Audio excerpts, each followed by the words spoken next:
పరిశుద్ధ పౌలు గారు కొరింథీయులకు రాసిన మొదటి పత్రిక 2వ అధ్యాయము ప్రారంభం నుండి 9వ వచనాలు. సహోదరులారా, నేను మీ వద్దకు వచ్చినప్పుడు వాక్చాతుర్యముతో కానీ జ్ఞానాతిశయముతో కానీ దేవుని మర్మమును మీకు ప్రకటించుచు వచ్చినవాడను కాను. నేను యేసుక్రీస్తును అనగా సిలువ వేయబడిన యేసుక్రీస్తును తప్ప మరి దేనిని మీ మధ్యన ఎరగకుందునని నిశ్చయించుకొంటిని. మరియు బలహీనతతోనూ భయముతోనూ ఎంతో వణుకుతోనూ మీ వద్ద నుంటిని.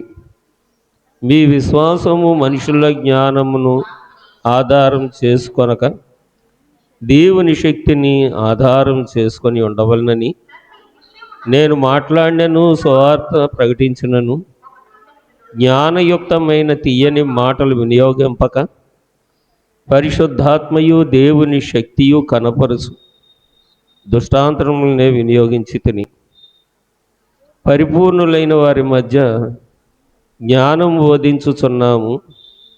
అది ఈ లోక జ్ఞానము కాదు, నిరర్థకమైపోవచ్చున్న ఈ లోకాధికారుల జ్ఞానము కాదని దేవుని జ్ఞానం మర్మమైనట్టుగా బోధించుచున్నాము.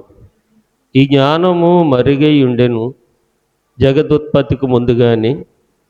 దీనిని దేవుడు మన మహిమ నిమిత్తము నియమించెను. అది అధికారుల్లో ఎవరికీ తెలియదు.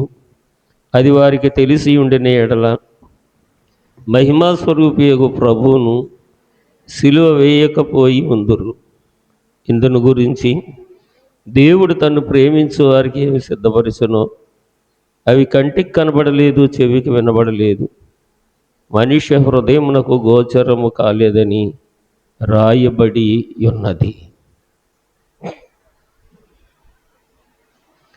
సిలువ దరికాకర్షించుము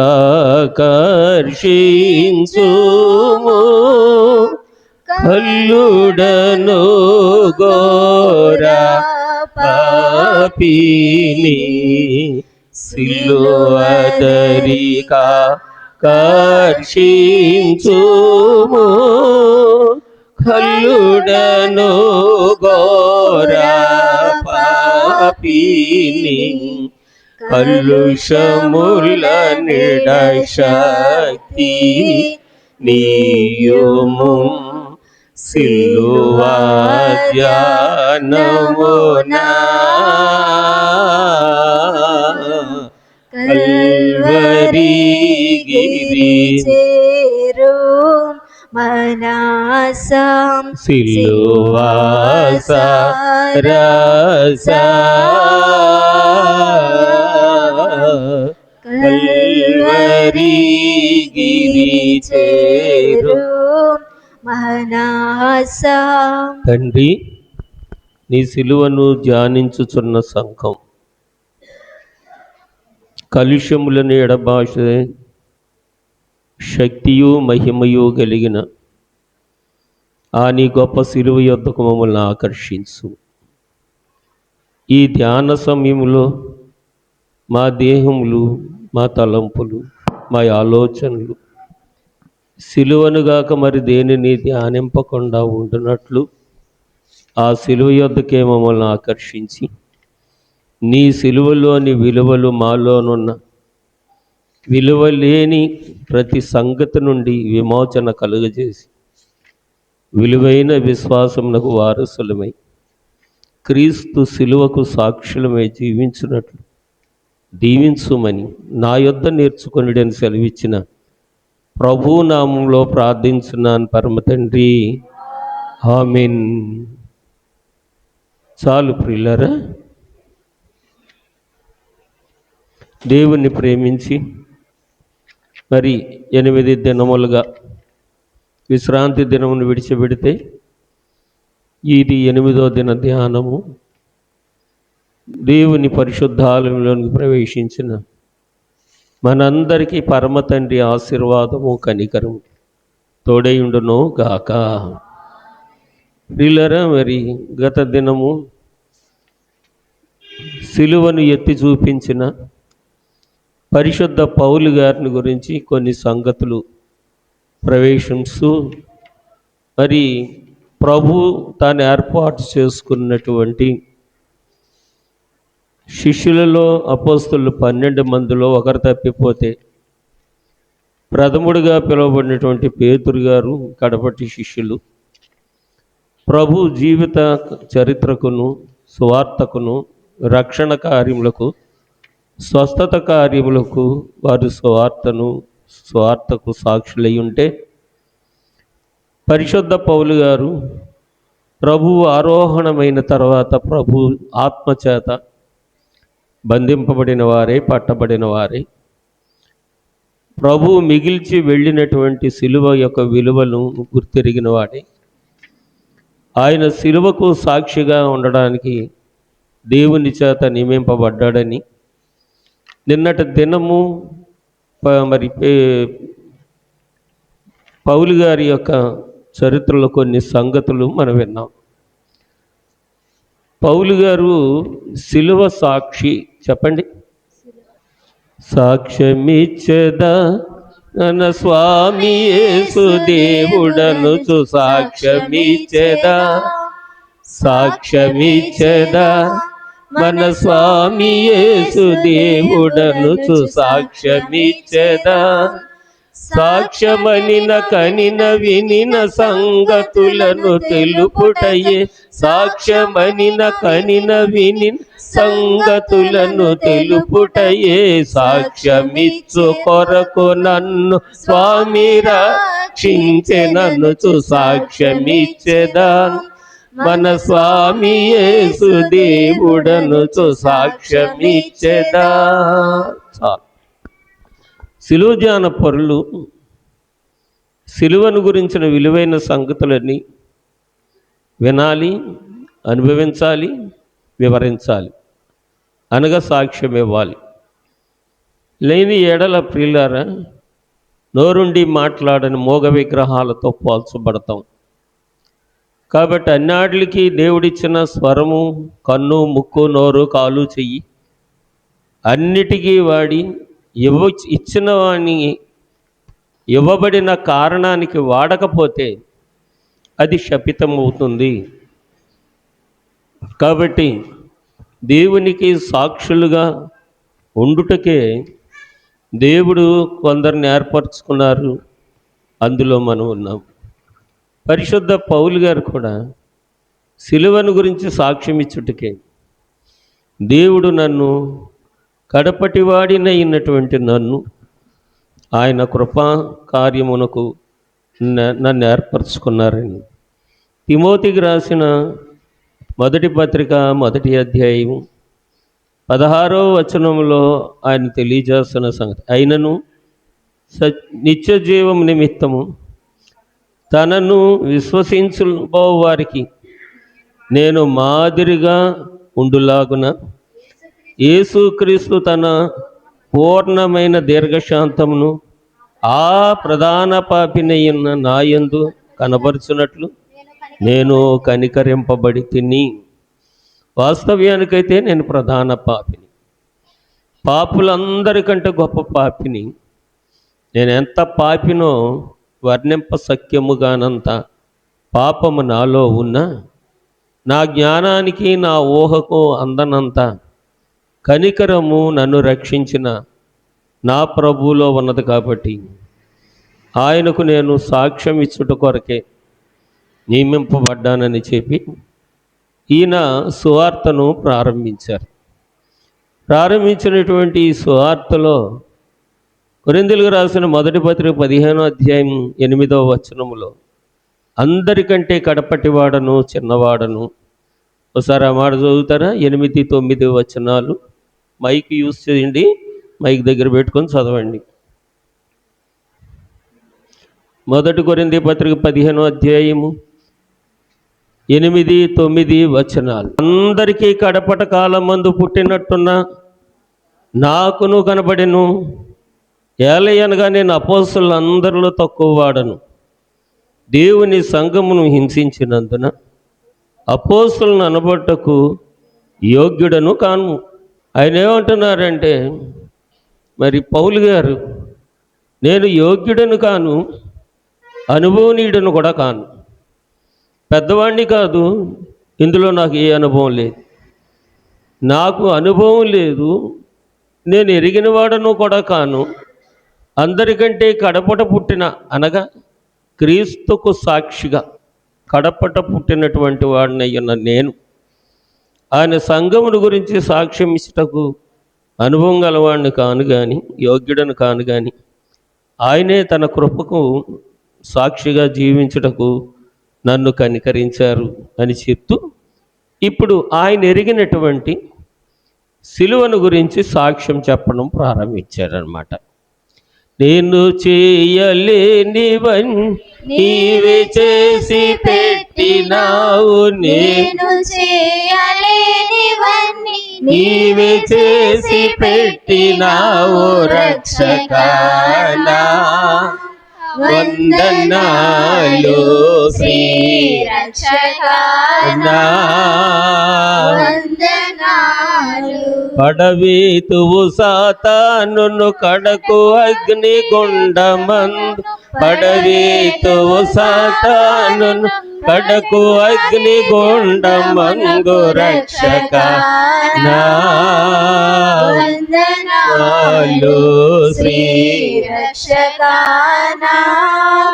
వందనాలు. పిల్లర ప్రభువు పరమునికి వెళ్ళిన తర్వాత పరిశుద్ధాత్మ దేవుడు దిగివచ్చి శిష్యులను బలపరుస్తున్న శోధకుడు మరింత విచ్చలవిడిగా రెచ్చిపోయి ఎక్కడెక్కడ సువార్త జరుగుతుందో అక్కడల్లా జనులకు హాని కలిగిస్తూ దేవుని కార్యాన్ని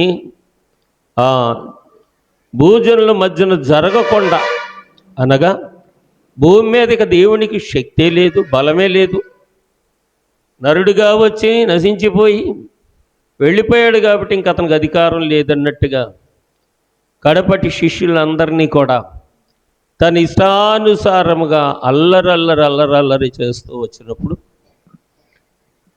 పౌలు గారిని దేవుడు రేపిన తర్వాత పౌలు గారు సిలువ సాక్షిగా, అనగా తాను దేవుడి దర్శనమును బట్టి గ్రహించినటువంటి సిలువకు సాక్షిగా సిలువను అనే ఈ విలువైన దేవుని బరువును భారమును మోసి దేవుని కొరకే అది నియమింపబడిందని, దేవుని ప్రజలను దేవుని దయతోనూ మహిమతోనూ విమోచనతోనూ నింపుట కొరకే ఈ సిలువ నియమింపబడిందని గుర్తెరిగిన వాడై ఉండి సిలువ నిమిత్తమైనటువంటి సాక్ష్యము చెప్పడం మొదలుపెట్టారు. మనం గత దినాల్లో సిలువ, దీని ఆరంభం ఏంటో, ఆకారం ఏంటో, కారణమేంటో, ఆవిర్భావం ఏంటో ఈ వారం రోజుల్లో మనం విన్నాం. వీళ్ళు ఎవరికన్నా జ్ఞాపకం ఉంటే అది వాడుకుంటూ ఉండండి. కారణం ఏంటంటే పౌలు గారి విషయంలో అపోస్తలుల వలన కానిటువంటి గొప్ప కార్యములు పౌలు గారి సాక్ష్యము ద్వారాగా జరుగుతూ వస్తూ ఉన్నవి. కారణం ఏంటంటే సిలువ. ఈ సిలువను మనసు పెట్టి ధ్యానించినప్పుడు సిలువ యొక్క విలువ ఏమిటో మాకు చూపించుము తండ్రి, మాకు నేర్పించుము తండ్రి అని దైవ సాన్నిధ్యములో సిలువ కూటాలలో విశ్వాసులమై ఉన్న మనం ప్రార్థన చేసుకున్నప్పుడు దాని యొక్క ప్రభావము విశ్వాసములోనికి వస్తుంది. సిలువ యొక్క ప్రభావం విశ్వాసంలోకి వచ్చినప్పుడు పిల్లరా మనం ఇక రిక్తులము కాదు, దేవుని శక్తి కలిగిన వారమై ఉంటాం. అందుకనే సిలువను గూర్చిన వార్త నశించుతున్న వారికి వెర్రితనం కానీ, రక్షింపబడుచున్న మనకు దేవుని శక్తి అయి ఉన్నదని ఈ పౌలు గారి ఈ మొదటి కొరింథీ పత్రిక 1వ అధ్యాయం 18వ వచనములో ఆయన సెలవిచ్చారు. కాబట్టి సిలువను గూర్చిన వార్త వెర్రితనంగా ఎంచుకున్నవారు వారు నశించిపోతున్న వారి గుంపులోకి వెళ్ళిపోతారు. వారు ఎవరెవరు ఎలాగుంటారు, ఎందుకు నశిస్తారు, దేవుని చిత్తమైతే రేపో మాపో ఆ నశించిపోయే వారి కథ ఏంటో చూస్తాం. నేనేం చెప్తున్నానంటే ఇప్పుడు సిలువ ధ్యానములో సిలువను లోకానికి బహిరంగంగా ప్రకటించినటువంటి సిలువ సాక్షి, సిలువ కథకు మూలమైనటువంటి పౌలు గారు ఆయన చేస్తున్న సేవ ఎలా ప్రారంభమవుతుంది, ఎక్కడెక్కడికి తీసుకెళ్తున్నాడు, సిలువలో ఉన్న విషయాలను ఎలాగో ఆయన తెలియజేస్తున్నాడు, వీటిని మనం ధ్యానించాలని నిన్నటి రోజే నేను మీకు తెలియజేశాను. కాబట్టి రక్షింపబడే వారికి దేవుని శక్తిగా ఉంటుంది. కాబట్టి సిలువ శ్రమలలోనికి వచ్చిన వారు సిలువ శక్తి మాకు దయచేయము. సిలువ దరికా కర్షించుము కల్లుడను ఘోర పాపిని, సిలువ దరికా కర్షించుము కల్లుడను ఘోర పాపిని, కల్లుషముల నిడశక్తి నీయుము సిలువ నమునా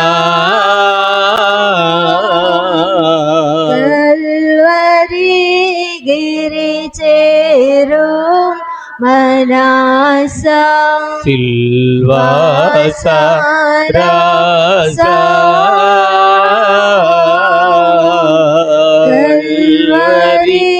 గిరి చేరు మనస. నాయనా, నీ సన్నిధిలోనికి వచ్చాక ఆ సిలువ సరస్సును నా వాసము, నా నివాసము, నా సహవాసము గావించుము తండ్రి అని ప్రార్థన చేసుకుందాం. ఈ దిన పాఠంలో కొరింథీ పత్రిక, మొదటి కొరింథీ పత్రిక 2వ అధ్యాయంలో 2వ వచనంలో, నేను యేసుక్రీస్తును అనగా సిలువ వేయబడిన క్రీస్తును తప్ప మరి దేనిని మీ మధ్యన ఎరగకుందునని నిశ్చయించుకొంటిని. సువార్త చెప్పి అల్లరిపాలైపోయిన దేవుని మహిమను బాహాటంగా ప్రకటించడానికి ఆటంకపరుస్తున్నటువంటి అపవాదిని ఎదిరించడానికి పరిశుద్ధ పౌలు గారు యేసు ప్రభువుని కాదు కానీ ప్రభువు మోసిన సిలువకు ఎక్కువ ప్రాముఖ్యతనిచ్చి సిలువను ప్రకటించటం వలన సాతాను నుంచి అనేకమైన శ్రమలు ఎదురైనను జయించగల శక్తి ఈ సిలువ ద్వారాగా ఆయన పొందారు. సిలువ ధ్యానము చేసేవారు ముందుగా మనం చెప్పుకున్నట్లుగా సిలువ సరసన కలుషములను విడిచే శక్తి మాకిమ్మని మనం ప్రార్థన చేసుకున్న ఎడల నేడు మనకున్నటువంటి అపజయములను కూడా జయించడానికి ఈ సిలువే మనకి సహాయం. ఈ సిలువే తన శక్తిని సంఘానికి ఇస్తుంది. కాబట్టి ఈయన ఈ 2వ వచనంలో క్రీస్తు యేసును అనగా సిలువ వేయబడిన యేసు క్రీస్తును ప్రకటిస్తున్నాను, ఇది తప్ప మరి దేనిని మీ మధ్యన నేను చెప్పను, నేను ఎరగను, నేను మాట్లాడను. నేను మాట్లాడగలిగింది ఏమిటయ్యా అంటే ఒక్క సిలువను గురించే మాట్లాడతాను. ఆ సిలువ నన్ను రక్షించింది, ఆ సిలువకే నేను సాక్షిని అంటూ ఈయన చెప్తూ, పిల్లరా సిలువలోనున్నటువంటి విషయాలు మరి ఎఫెసీ పత్రిక 3వ అధ్యాయము 5వ వచనంలో సిలువ యొక్క విలువలను, దాని పనులను, ప్రభావములను తెలియజేస్తూ ఉన్నారు. ఎఫెసీ పత్రిక 3వ అధ్యాయం 5వ వచనంలో ఆయన చెప్పిన మాట ఏంటంటే, ఈ మర్మం ఇప్పుడు ఆత్మ మూలముగా దేవుని పరిశుద్ధుడగు అపోస్తుడగు ప్రవక్తలను బయలుపరచబడి ఉన్నట్టుగా పూర్వకాలములందు మనుషులకు తెలియబడలేదు. ఆయన ఏమంటారంటే ఈ సిలువ విషయము చెప్పలేక కాదు కానీ మీరిప్పుడు ఆత్మ మూలంగా దేవుని పరిశుద్ధులకు అపోస్తులకును ప్రవక్తలకును బయలుపరచబడి ఉన్నట్టుగా పూర్వకాలమందు మనుషులకు తెలియపరచబడలేదు. దీని భావం ఏంటంటే ప్రవక్తలకు అపోస్తలకు తెలియచేసిన దేవుడు అంత్యకాలమందు సంఘానికి సిలువను తెలియచేస్తూ, సిలువ విలువలను తెలియచేస్తూ, సిలువ ధ్యానం యొక్క విలువ విశ్వాసిని ఎలాగ విమోచిస్తుందో, ఎలాగ రక్షిస్తుందో, ఎలాగ ఆదరిస్తుందో ఈ సంగతులు తెలియచేస్తూ, ఇదే అధ్యాయం కింద 8వ వచనంలోకి వెళ్ళాక దేవుడు మన ప్రభు అయిన క్రీస్తు యేసునందు చేసిన నిత్య సంకల్పము చొప్పున పరలోకములో ప్రధానులకును అధికారులకును సంఘము ద్వారా తన యొక్క నానా విధమైన జ్ఞానం ఇప్పుడు తెలియబడవలనని ఉద్దేశించి శోధింప సఖ్యము కాని క్రీస్తు ఐశ్వర్యమును అన్యజనుల్లో ప్రకటించుటకును సమస్తమును సృష్టించిన దేవుని యందు పూర్వకాలము నుండి మరుగై ఉన్న ఆ మర్మమును గుర్చి ఏర్పాటు ఎట్టుదో అందరికీ తేట పరుచుటకును పరిశుద్ధులందరిలో అత్యల్పుండైన నాకు ఈ కృప అనుగ్రహింపబడెను.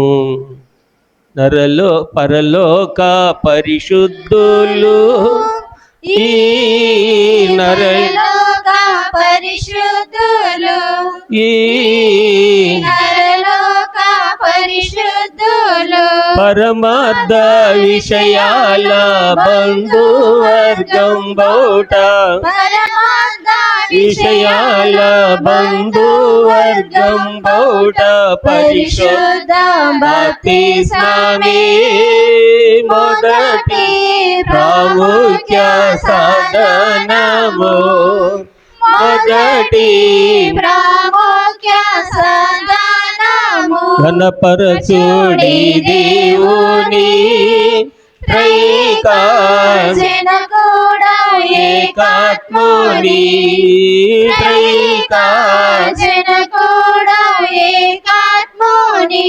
చాలు పిల్లలారా, ఏమైనా అర్థమైందా? వాక్యం చదివాం, ఏమైనా అర్థమైందా? అర్థం చెప్పడం చేసుకోవడం మీ పని కానీ మా పని కానీ మా పని కాదు అన్నట్టు మీరు కూర్చున్నారు. బాబు ఏమైనా అర్థమైందా? బైబిల్ ఎప్పుడు కాకపోయినా అప్పుడప్పుడన్నా చదువుతుంటే మరలా ఇది బోధగా మనకు వినిపించినప్పుడు సంగతులు మనకు అర్థమవుతాయి. ఇక్కడ గొప్ప విషయాన్ని దేవుడు తన దాసుడైనటువంటి పౌలు గారి ద్వారాగా సిలువ విలువలను సంఘానికి తెలియజేస్తున్నారు. మనం 5వ వచనాన్ని మళ్ళీ ఒకసారి జ్ఞాపకం చేసుకొని 8వ వచనం దగ్గరికి వద్దాం. ఈ మర్మం ఇప్పుడు ఆత్మ మూలముగా దేవుని పరిశుద్ధులకు అపోస్తులకును ప్రవక్తలకును బయలుపరచబడి ఉన్నట్టుగా పూర్వకాలమందు మనుషులకు తెలియపరచలేదు. పూర్వకాలపు జనులకు ఈ సంగతి తెలియపరచబడలేదు. కారణము దైవజనుడు మన తండ్రి గారు మనకు తెలియజేసిన సంగతి. ప్రార్థన అందరికీ, వాక్యము అందరికీ, మర్మములు కొందరికే. కాబట్టి ఆ మర్మము గైకొనేవారు, గ్రహించేవారు వచ్చే వరకు చాలా విషయాలు దేవుడు దాచి ఉంచారు. నేను చాలాసార్లు చెప్తూ వచ్చాను. బైబిల్ మిషన్ వారి ప్రాముఖ్యమైనటువంటి బోధలు 1 పరమగీతము, 2 ప్రకటన గ్రంథం. ఇవి 2 బైబిల్ మిషన్ వారి యొక్క బోధలకు ముఖ్యమైనటువంటి గ్రంథాలు. ఎక్కువగా బైబిల్ మిషన్లో అందులో అనుభవనీయులైనటువంటి వారు ప్రకటన గ్రంథం చెప్తుంటారు సంఘానికి, అలాగే పరమగీతం కూడా చెప్తూ ఉంటారు. మరి మన ఆత్మీయ తండ్రి గారు యేసురత్నయ్య గారు, అమ్మగారు సంఘానికి పరమగీతం అంతా అమ్మగారు చెప్పేవారు, ప్రకటన గ్రంథం అంతా అయ్యగారు చెప్పేవారు. అది ఏ కాలమైనా సరే దానిలోనున్న సంగతులు, ఒకవేళ సిలువ ధ్యాన సందర్భమైనా సరే, మోషే ఉపవాస సందర్భంలో అయినా సరే, మరి ఏ ఇతర సంగతుల సందర్భంలోనైనా సరే దానిలో ఉన్న ఘోరమైనటువంటి వివరాలు పైకి తీసి, పిల్లరా చెప్పాలంటే మన ఆత్మీయ తండ్రి గారు యేసురత్నయ్య గారు సుమారుగా 12 సంవత్సరాలు చెప్పారు ప్రకటన గ్రంథం. ప్రతి ఆదివారం చెప్తూ 12 సంవత్సరాలు ప్రకటన గ్రంథం ప్రకటన చేశారు. అలాగే అమ్మగారు కూడా పరమగీతం, ముఖ్యంగా స్త్రీలకు, అందులోనూ సన్ని స్త్రీలకు, విధిగా దేవాలయంలో కూడుకున్నటువంటి స్త్రీలకు పరమగీతం వివరం అంతా బోధించారు. అంటే తెరో భాగం పంచుకున్నారన్నమాట. పరమగీతం పూర్తి చేసిన ఆ ఆత్మీయ తల్లి మాకు దైవ సహవాసం నేర్పించారు, దేవుని మర్మాలను మాకు వినిపించారు, దేవదూతల వలె మేము జీవించడానికి మమ్మల్ని సిద్ధపరిచారని అమ్మగారిని కాకినాడ సంఘాలలో ఉన్న స్త్రీలందరూ, సన్నిధి స్త్రీలు ప్లస్ స్త్రీలందరూ ఘనమైనటువంటి సన్మానం చేశారు. దేవునికి స్తోత్రం. అలాగే యేసురత్నయ్య గారు మరి వివరించకూడదు కానీ, వ్యాఖ్యానించకూడదు కానీ, చాలామంది చాలా రకాలుగా చెప్తారు. కానీ ప్రకటన గ్రంథము యేసురత్నయ్య గారు చెప్పింది ముమ్మూర్తుల దేవదాసయ్య గారు చెప్పారా అన్నట్టుగా అంత వివరంగా, అంత మరి ఆత్మపూర్ణముగా, అంత భావావేశముతో ప్రకటన గ్రంథం చెప్పి 12 సంవత్సరాలకి దాన్ని ముగించి స్తుతించడం జరిగింది. అయ్యగారు ప్రకటన గ్రంథం చెప్పగల స్థాయి, పూర్తి చేయగలిగిన స్థాయి, దాన్ని సంఘానికి అందించగలిగినటువంటి ఆత్మను మీ సేవకుడైన నాకు ఇచ్చిన తండ్రి మీకు స్తోత్రం అని చెప్పి ఒక ప్రత్యేకమైన స్తుతికోటాన్ని ఏర్పాటు చేసి సంఘమంతటితో కలిపి ప్రకటన గ్రంథం పరిపూర్ణమైన కారణంగా స్తుతి యాగము జరిగించారు. పిల్లలారా, భక్తులు చేసే ప్రతి కార్యానికి సంఘము స్పందిస్తుంది, సహకరిస్తుంది. అయితే మరి సేవకునిలో ఉన్న భక్తిహీనతో మరి ఏంటో నాకు తెలియదు కానీ, సంఘంలో ఉన్న భక్తిహీనతో, సేవకుల్లో ఉన్న భక్తిహీనతో నాకు తెలియదు కానీ, నేను వచ్చిన తర్వాత ఒక ఏడాదికి ప్రకటన గ్రంథం ప్రారంభించాను. ప్రకటన గ్రంథం ప్రారంభించిన తర్వాత అతి కష్టం మీద 9 వచనాలు ఇంచుమించుగా మరి ఒక ఏడాది పాటు 9 వచనాలు ఒక 2 నెలల పాటు ఆ 9 వచనాలు వివరించేటప్పటికి ఓ రోజు దర్శనంలో నాకు వచ్చిన దర్శనం ఏంటయ్యా అంటే, ఒకటి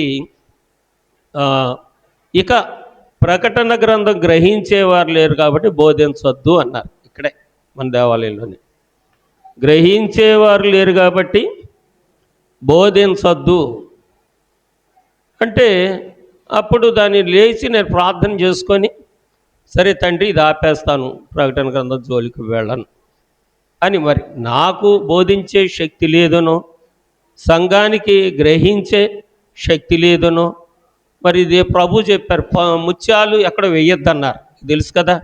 మత్తయి సువార్త 7వ అధ్యాయం 6వ వచనంలో వేయొద్దు అని అన్నారు. మరి ఆ కారణమో ఏ కారణమో నాకు తెలియదు కానీ పిల్లలారా ప్రకటన గ్రంథము చెప్పొద్దన్నారు. సరే అని చెప్పి ప్రకటన గ్రంథాన్ని అప్పుడు చెప్పాను, ఈ సంగతి ఆపేశానమాట. తర్వాత మరి సేవ అనంతరము ప్రత్యేక అంశ ప్రార్థనలు అవి పెట్టినప్పుడు, ఉపవాస ప్రార్థనలు పెట్టినప్పుడు, సిలువ ధ్యానాలు అంటే శుక్రవారపు ఉపవాస ధ్యానాలు అయ్యి చేసినప్పుడు, మరి విస్తారంగా ధ్యానం చేసినప్పుడు దేవుని ఆత్మ వచ్చి ఏదైనా ప్రవచనం వస్తే, తండ్రి నాకు ఈ మాట ప్రవచించొద్దు, ప్రవచనాన్ని ఆపు, ప్రవచించొద్దు, ఆపు చెయ్యి, ఆపుకో అని చెప్పారు. కారణం ఏంటో నాకు తెలియదు. కాబట్టి పిల్లలారా, మరి ఈ ప్రకటన, ఆ పరమగీతము ఇవాళ మన సంఘానికి మరుగయింది. అయితే ఇక్కడ నేను చెప్పే సంగతి ఏంటంటే, మరి పూర్వము సిలువను గురించిన వార్త కూడా ఆపు చేయవలసి వచ్చింది దేవుడు ఎందుకో. ఇక్కడ పౌలు గారికి ఈ మర్మము బయలుపరచబడ్డది కాబట్టి ఎఫెసులో ఉన్న సంఘానికి ఈ సంగతిని తెలియజేస్తూ 8వ వచనంలోకి వచ్చిన తర్వాత దేవుడు మన ప్రభు అయిన క్రీస్తు యేసునందు చేసిన నిత్య సంకల్పము చొప్పున పరలోకములో ప్రధానులకును అధికారులకును సంఘము ద్వారా తన యొక్క నానా విధమైన జ్ఞానము ఇప్పుడు తెలియబడవలనని ఉద్దేశించి శోధింపశక్యము కాని క్రీస్తు ఐశ్వర్యమును అన్యజనుల్లో ప్రకటించుటకును సమస్తమును సృష్టించిన దేవుని యందు పూర్వకాలము నుండి మరుగైయున్న ఆ మర్మములను గూర్చి ఏర్పాటు ఎట్టిదో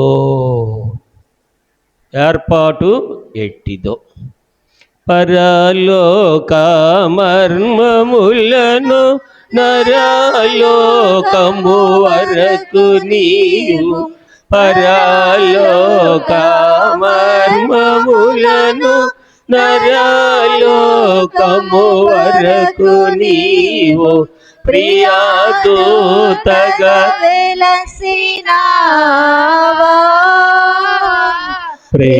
ప్రేమమూర్తిగా పంచిన ప్రియాదూతగా తెచ్చినావా ప్రేమమూర్తిగా పంచిన దేవదాసు దేవదాసయ్యా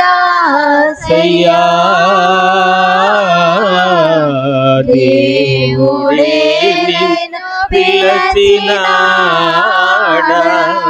దైవజనునిగా చాలు ప్రియులారా. ఇప్పుడు సంఘము ద్వారా వినండి, ఈ సంగతి బాగా గ్రహించండి. దేవుని చేసిన నిత్య సంకల్పం చొప్పున పరలోకములో ప్రధానులకును అధికారులకును సంఘము ద్వారా తన యొక్క నానా విధమైన జ్ఞానం ఇప్పుడు తెలియబడవలనని ఉద్దేశించి కిందకొచ్చిన తర్వాత పిల్లరా ఏర్పాటు చెప్పండి, ఏర్పాటు. ఆ మర్మమును గూర్చిన ఏర్పాటు ఎట్టిదో అందరికి నీ తేటపరచుటకును పరిశుద్ధులందరిలో అత్యల్పుడనైన నాకు ఈ కృప అనుగ్రహించనని పౌలు గారు చెప్తూ, పరిశుద్ధులందరిలో అత్యల్పుడైన నాకు సిలువను గూర్చిన సంగతి మర్మము వివరించడానికి దేవుడు నాకు అనుమతించాడు అని చెప్పి పౌలు గారు సిలువకు సాక్ష్యం ఇవ్వడం మొదలుపెట్టాడు. అనగా దీని ఉద్దేశం ఏంటి? సిలువను గూర్చిన వార్త వెర్రితనంగా వాడకూడదు. అర్థమవుతుందా? వెర్రితనంగా ఆచరించకూడదు. భక్తి భావాలతో సిలువను మనస్కరించి దానికి నమస్కరించాలి. మరి మిక్కిలుగా మన పల్లెల్లో ఎలా రావాలో ఎప్పుడు రావాలో తెలీదు, వచ్చిన తర్వాత ఏం చేయాలో ఎలా ఉండాలో తెలీదు, తర్వాత విన్నామో విన్నదాన్ని ఏం చేసుకోవాలో కూడా తెలియదు, దాన్ని దాచుకోవాలో విడిచిపెట్టుకోవాలో కూడా తెలియక దేవుడే వాక్యం ఏంటంటే చెప్పండి, మాట్లాడండి కొంచెం గట్టిగా. వాక్యం ఏంటేంటి? ఈ వాక్యాన్ని మనలో నిలుపుకోలేకపోతున్నామంటే ఇప్పుడు ఈ సాతానును బంధించే శక్తి ఉన్న సిలువ కూడా ఇక మనల్ని రక్షించడానికి కష్టతరంగా మారుతుందన్నమాట. కాబట్టి ప్రియమైన సహోదరులారా, నాడు కడపటివాడైనటువంటి ఏర్పాటు దైవజనుడు పౌలు గారిని దేవుడు సిలువను గురించి సాక్ష్యం ఇవ్వడానికే అన్యజనుల్లోనూ రాజులలోనూ ఇశ్రాయేలీల్లోనూ ఇతను నన్ను ప్రకటించడానికి సాధనంగా నేను నియమించుకున్నానని దేవుడు ఈ పౌలు గారి గురించి సాక్ష్యం ఇచ్చినట్లుగా నిన్న చదివాం. అపోస్తలుల కార్యము 9వ అధ్యాయం 15వ వచనంలో ఇతనితో నాకు ఒక ప్రత్యేకమైన పని ఉంది, ఆ పని కొరకు నేను ఇతను నియమించుకున్నాను అని చెప్పి దేవుడే పౌలు గారిని బాహాటంగా లోకానికి పరిచయం చేశారు. బాహాటంగా. మనం కాదు దేవుడిని పరిచయం చేయడం. దేవుడే తను ఏర్పరచుకున్న వారిని బాహాటంగా పరిచయం చేస్తున్నాడు. ఈ సంగతి ఇలాగుంటే ఆ వరుసలోనే బైబిల్ మిషన్ కూడా దేవుని ఏర్పాటులో ఉన్నది. లూకా సువార్త 18వ అధ్యాయము 7వ వచనం. లూకా సువార్త 18వ అధ్యాయం 7వ వచనం. దేవుడు తాను ఏర్పరచుకున్నవారు దివారాత్రములు మొరపెట్టగా ఆయన వారి మొర ఆలకించడా. చెప్పండి అమ్మ, అర్థమవుతుందా?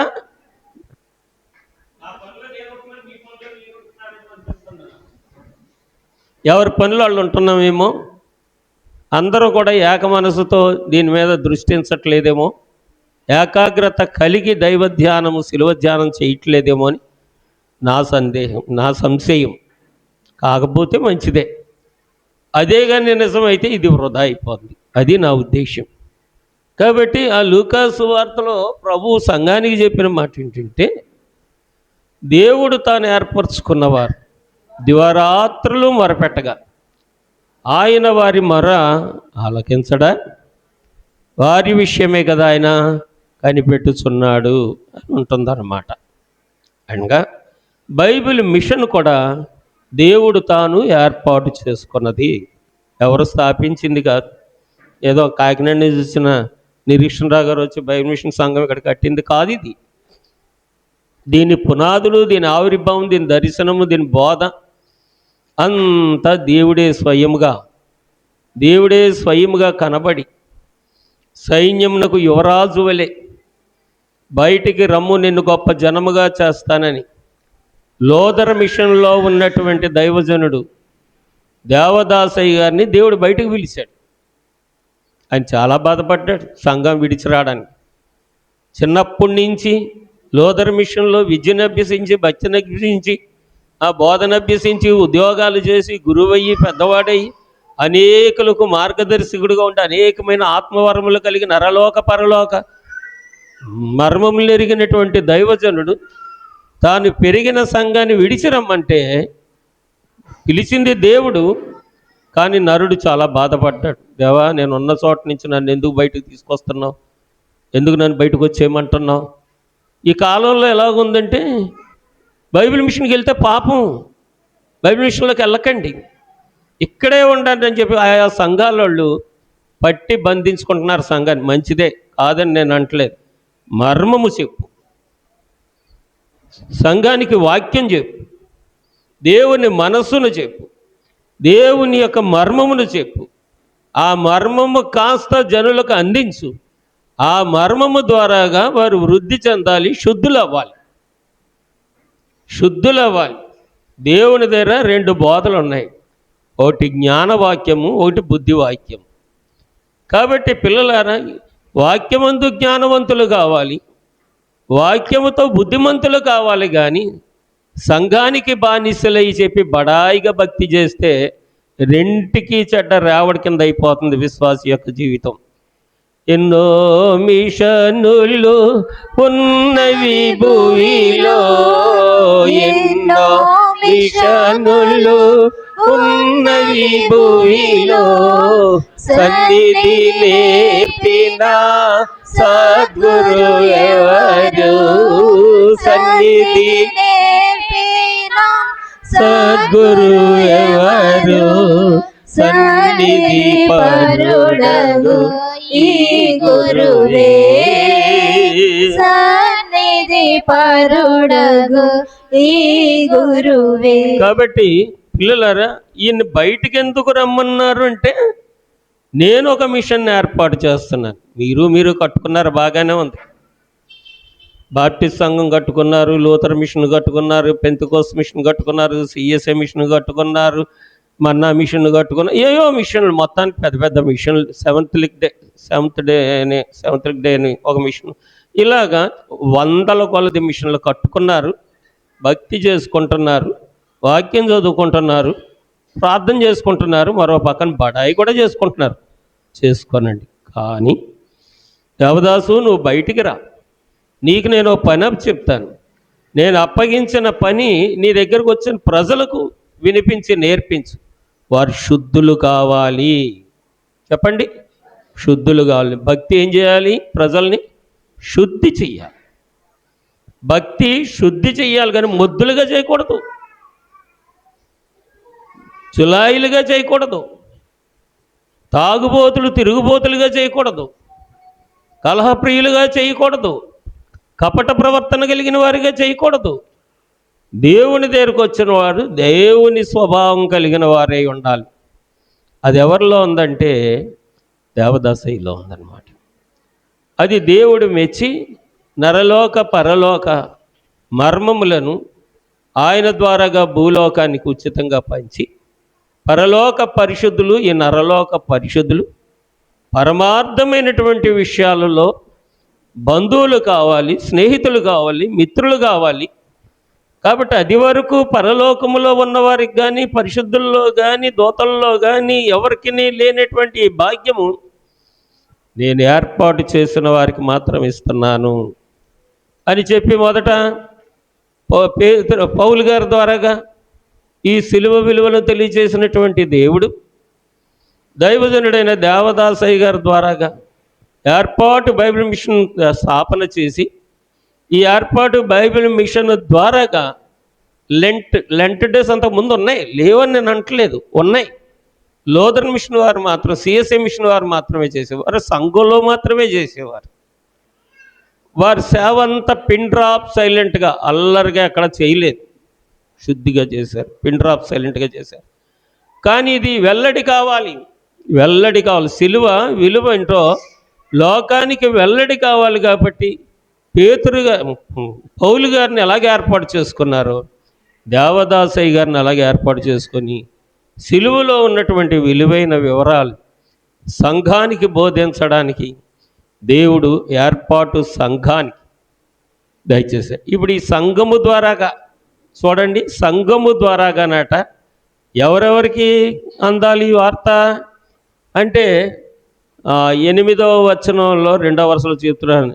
నిత్య సంకల్పం చొప్పున పరలోకములో ప్రధానులకును అధికారులకును సంఘము ద్వారా తన యొక్క నానా విధమైన జ్ఞానం ఇప్పుడు తెలియబడవలనని ఉద్దేశించి దేవుడు తాను ఏర్పాటు చేసుకున్న ఆ సంఘానికి, ఆ వ్యక్తికి అంత విలువిచ్చి దాని నరలోకంలోను పరలోకంలోను బాహాటముగా ఎత్తు చూపించి, ఇదిగో నేను ఏర్పాటు చేసుకున్నవారు, ఇదిగో నేను చెప్పినది పాటించినవారు, నేను చెప్పిన దాన్ని ఆచరించినవారు, ఆచరించి శుద్ధులైన వారు ఇరుగో, బుద్ధి కలిగిన వారు ఇరుగో అని చెప్పి పరలోకములో ఉన్నప్పటికీ కృపను బట్టి అంగీకరింపబడిన వారిని మరల శుద్ధి చేయడానికి, అనగా పరదేశులో మళ్ళీ బైబిల్ క్లాస్ తరగతులు ఉంటాయి, అనగా దైవ సమావేశములు ఉంటాయి అన్నమాట.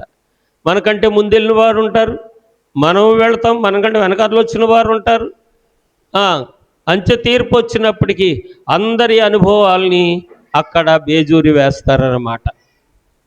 ఎవరే అనుభవంలోనికి వచ్చారో, ఎవరు వాక్యాన్ని గ్రహించిన దాన్ని ఎవరు స్తుతించిన దాన్ని భయభక్తులతో ఎవరు ఆచరించారో, ఇవన్నీ మళ్ళీ ఒక దినమున కొలమానం జరుగుతుంది. అందరం చూస్తాం, ఇక్కడ చూడం కానీ అక్కడ చూస్తాం. కాబట్టి ఏర్పాటులో ఉన్నవారి ద్వారాగా ముందుగానే పరలోకానికి పరదేశికి కూర్చున్న వారికి కూడా తెలియచేయడానికి దేవుడు ఈ నిర్ణయాన్ని నియమించి నన్ను ఈ సిలువ విషయాల కొరకు దేవుడు ఏర్పరచుకున్నారని చెప్పి పౌలు గారు సాక్ష్యం ఇచ్చారు. ఇకపోతే పిల్లలారా, మరి రోమాపత్రిక 16వ అధ్యాయం ఈ పౌలు గారు చెప్పేటువంటి మాటలు 1-2 మాటలు చెప్పి నేను ముగిస్తాను. 16వ అధ్యాయము 25వ వచనం నుంచి 27 చివరి వచనాలు 2. సమస్తమైన అన్యజనులు విశ్వాసమునకు విధేయులగునట్లు అనాది నుండి రహస్యముగా ఉంచబడి ఇప్పుడు ప్రత్యక్షపరచబడిన మర్మము నిత్య దేవుని ఆజ్ఞ ప్రకారము ప్రవక్తల లేఖనముల ద్వారా వారికి తెలుపబడి ఉన్నది. ఈ మర్మము అనుసరించి ఉన్న నా స్వార్థ ప్రకారముగాను యేసు క్రీస్తును గూర్చిన ప్రకటన ప్రకారముగాను మిమ్ములను సిద్ధపరచుటకు శక్తిమంతుడును అద్వితీయ జ్ఞానవంతుడునైన దేవునికి యేసు క్రీస్తు ద్వారా నిరంతరము మహిమ కలుగునుగాక. ఆమెన్ అంటూ ఈయన చెప్తున్నటువంటి మాటలు, పిల్లలారా, నిత్య దేవుని ప్రకారం ప్రవక్త లేఖనముల ద్వారా వారికి తెలపబడి ఉన్నది. ఈ మర్మమును అనుసరించి ఉన్న నా స్వార్థ ప్రకారముగాను యేసు క్రీస్తుని గురించిన ప్రకటన ప్రకారముగాను మిమ్మును స్థిరపరచుటకు శక్తిమంతుడును అద్వితీయ జ్ఞానవంతుడునైన దేవునికి యేసు క్రీస్తు ద్వారా నిరంతరము మహిమ కలుగునుగాక.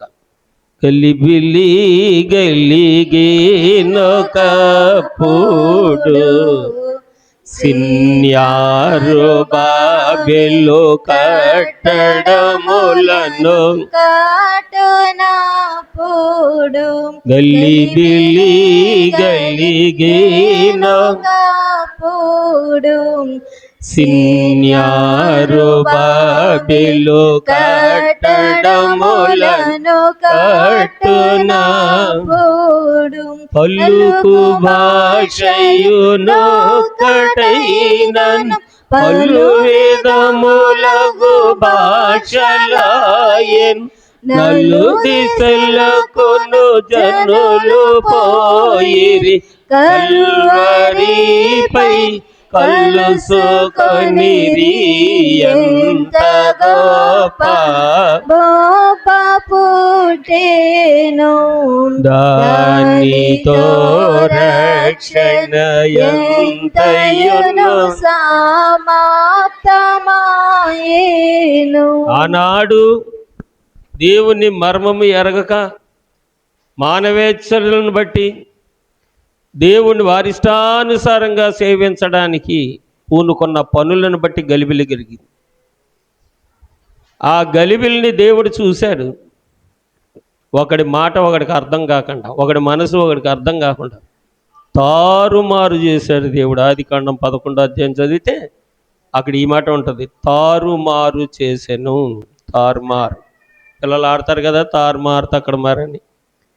అలాగే దేవుడు మనుషులను, వారి ఆలోచనలను, వారి భాషలను, వారి పనులను, వారి బంధుత్వాలను, వారి బంధాలను తారుమారు చేశాడు. వినాలి, జాగ్రత్తగా వినాలి. తారుమారు చేసిన దేవుడు మళ్ళీ ఇప్పుడు వీళ్ళకి ఐక్యమవడానికి స్థానం ఏది అంటే కల్వరి. చెప్పండి, ఏం పాడడం అది?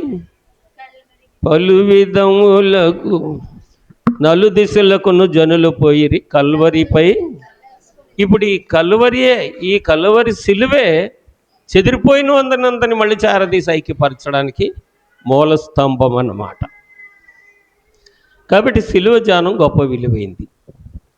గొప్ప విలువైనదని ఎరిగి ధ్యానం చేస్తావా, ఉపయోగకరంగా ఉంటుంది.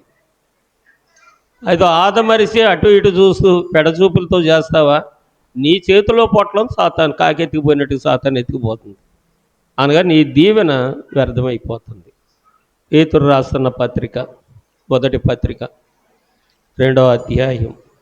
బైబిల్ చాలా త్వరగా తీయాలి, బైబిల్ అందరూ తీయాలి, త్వరగా తీయాలి. అలవాటు చేసుకుంటారని రిఫరెన్స్ చెప్తున్నా, లేకపోతే చెప్పుకుంటూ వెళ్ళిపోతాను నేను. అలవాటు చేసుకోవాలి, బైబిల్ తీయడం చదవడం అలవాటు చేయాలి. పేతురు రాసిన మొదటి పత్రిక 2వ అధ్యాయం 9వ వచనం. అయితే మీరు చీకటిలో నుండి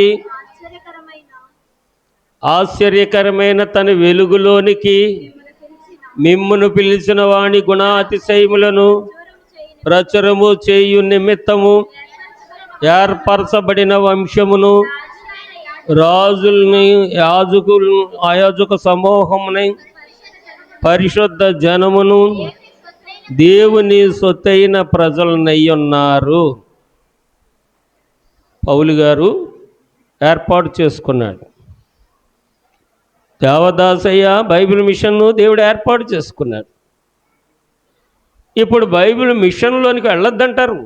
అంటే దేవుడి దగ్గరికి వెళ్ళొద్దు, దేవుడు కనబడి దగ్గరికి వెళ్ళొద్దు, దేవుడు మాట్లాడే దగ్గరికి వెళ్ళొద్దు, దేవుని చిత్తం మాత్రమే జరిగించి మనిషేచ్ఛలను బోధింపగా దేవుని ఆత్మ సంగతులు మాత్రమే బోధించే సంఘానికి వెళ్ళొద్దంటే అది మనుషుల పైన దెయ్యం పైన మాట్లాడాలి.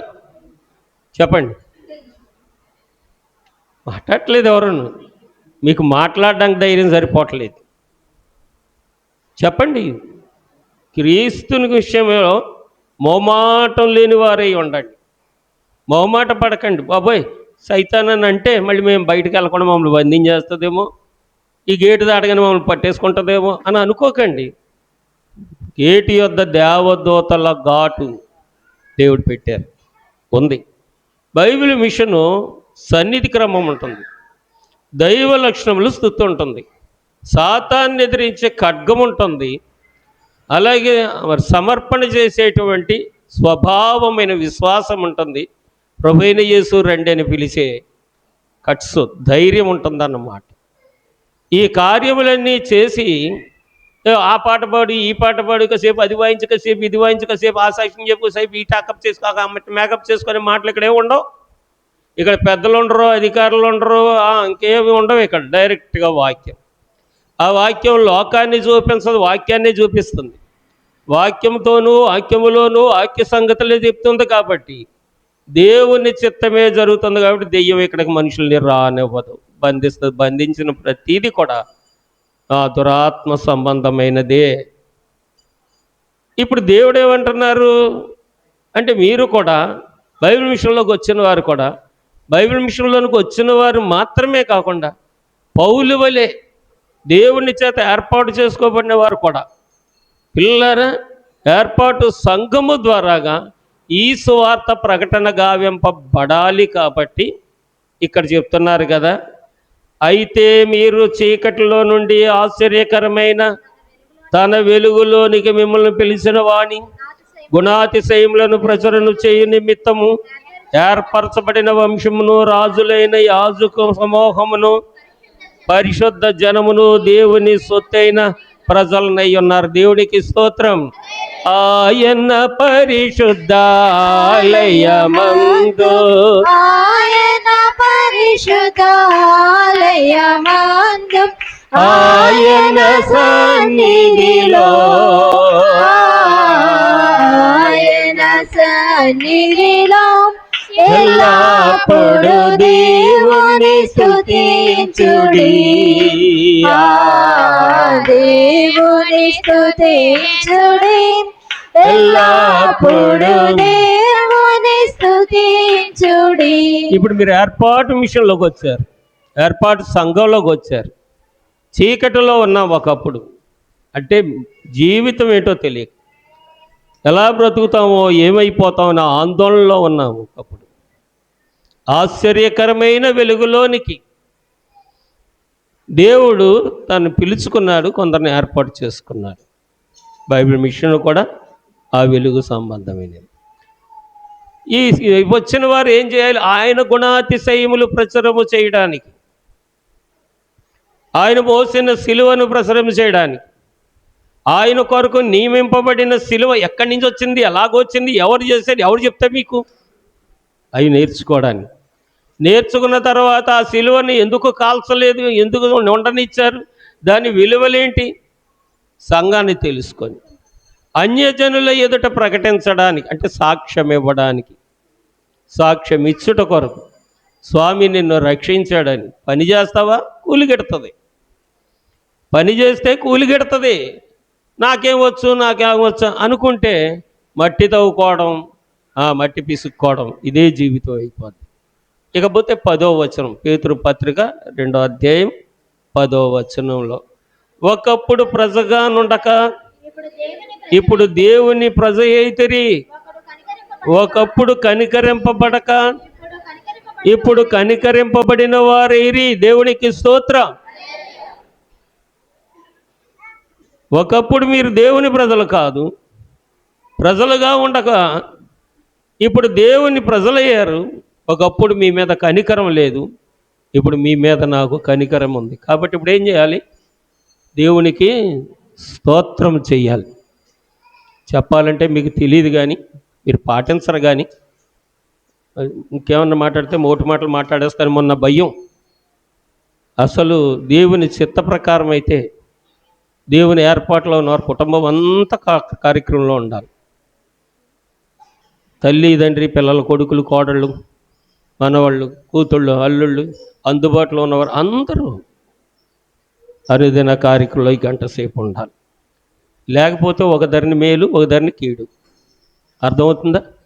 ఓ ధర నుండి మేలు వస్తుంటుంది, ఓ ధర నుండి కీడు వస్తుంది. కీడు ఎందుకు వస్తుంది అంటే అగో అక్కడికి వెళ్ళొద్దు అని చెప్పే మనుషుల్లాగే సాతాను బాగుపడేవాళ్ళు వారవలేక కీడుకు బానిసలుగా చేస్తుంటుంది. కాబట్టి శిలువ ధ్యానము విశ్వాసి జీవితానికి ఆత్మకు బలము. విశ్వాసి యొక్క ఆత్మకు బలము పిల్లలారా, అది శక్తి, దేవుని శక్తి. దీన్ని ఎలా పాటించాలి? భయభక్తులతో పాటించాలి. కార్యం యొక్క క్రమము కాలానుకూలంగా పాటించాలి, వినయముతో పాటించాలి, విధేయతతో పాటించాలి. ఇల్లు ఇల్లాలు పిల్లలు వీళ్ళ సామాన్లు కలిసి దేవుడు నాకు కావాలంటే మీరు చదువుకోండి. ఎఫెసీ పత్రిక 4వ అధ్యాయం 4వ వచనం నుంచి మాటలన్నీ ఉంటాయి కూడా. ఆ మాటలే కాదు. కానీ చిత్రం ఏంటంటే మనందరికీ దేవాశక్తి ఉంది, కానీ అందరూ దేవుని దగ్గర రారు. అందుకనే విజయం ఆవడ దూరాన్ని ఉంటుంది, అపజయం వాకిట్లోనే ఉంటుంది. పిల్లలారా, ఈ సంగతులు చెప్పినా పట్టించుకోరు. కారణం ఏంటంటే తాత ముత్తాతల నుండి లేని ఈ వాడుకలు ఇప్పుడు రమ్మంట వస్తాయా అంటే బహుశా ఎందుకు రావు, కానీ మనకు మనసుంటే మనకు అబ్బుతాయి. అలా కాకుండా తాత ముత్తాతల నుండి ఉన్నటువంటి ఆ వంశాచార పద్ధతులనే మనం అనుసరిస్తూ ఉంటే దేవుడు మాత్రం ఏం చేస్తాడు? నీకు స్వతంత్రత ఇచ్చాడు కదా దేవుడు. నీ ఇష్టాన్ని నువ్వు పాటించుకుంటూ ఉంటే, నీ ఇష్టానుసారంగా నువ్వు జీవిస్తూ ఉంటే, నీ ఇష్టానుసారంగా నువ్వు వచ్చిపోతూ ఉంటే, నీ వీలే నువ్వు చూసుకుంటే, దేవుని వీలు చూడకపోతే, దేవుని మహిమ అనగా ఆయనకున్న ఔన్నత్యమును గౌరవించకపోతే, ఆయనకున్న ఆధిపత్యానికి మనం లోబడకపోతే ఆయన మాత్రం ఏం చేస్తాడు చెప్పండి? ఏదైనా చేయగలడు. మన విధేయులమైతే ఏమైనా చేయగలడు, ఎంతైనా ఇవ్వగలడు.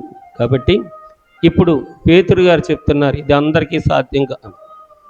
పౌలు గారు చెప్తున్నారు ఇది అందరికీ సాధ్యం కాదు, ఏర్పరచబడిన వారికి మాత్రమే ఇది సాధ్యమైంది. నన్ను దేవుడు అందుకే ఏర్పాటు చేశాడు. ఈ సంగతి అయిన తర్వాత దేవుడు దేవదాసయ్యను కూడా సైన్యంకి యువరాజు వల్లే బయటికి రమ్మని పిలిచి దేవదాసయ్యను కూడా అందుకే ఏర్పాటు చేసుకున్నాడు. పరలోక మర్మములని నరలోకానికి విప్పి చెప్పడానికి, ఉచితంగా దానం చేయడానికి. బైబిల్ మిషన్ను కూడా దేవుడు అందుకే ఏర్పాటు చేసుకున్నాడు. ఒకప్పుడు చీకట్లో ఉన్నవారు ఇప్పుడు ఆశ్చర్యకరమైన తన వెలుగులోనికి వచ్చింది. ఆయన యొక్క గుణాతిశయములను ప్రచురము చేసి ఆ సిలువను ఆహాటంగా నువ్వు అనుభవించి, నీ స్నేహితుడు కష్టంలో ఉన్నాడా, నీ మిత్రుడు కష్టంలో ఉన్నాడా, ఎక్కడ దొరుకుతారా డబ్బులను 1000 రూపాయలు తడవడం కంటే దేవుని నామములో ప్రార్థన చేసి దేవుని గురించి ఓదార్పు మాటలు చెప్తే వాడి హృదయాన్ని దేవుడు శుద్ధి చేసుకొని జీవితకాలం దేవుడు తోడై ఉంటాడు.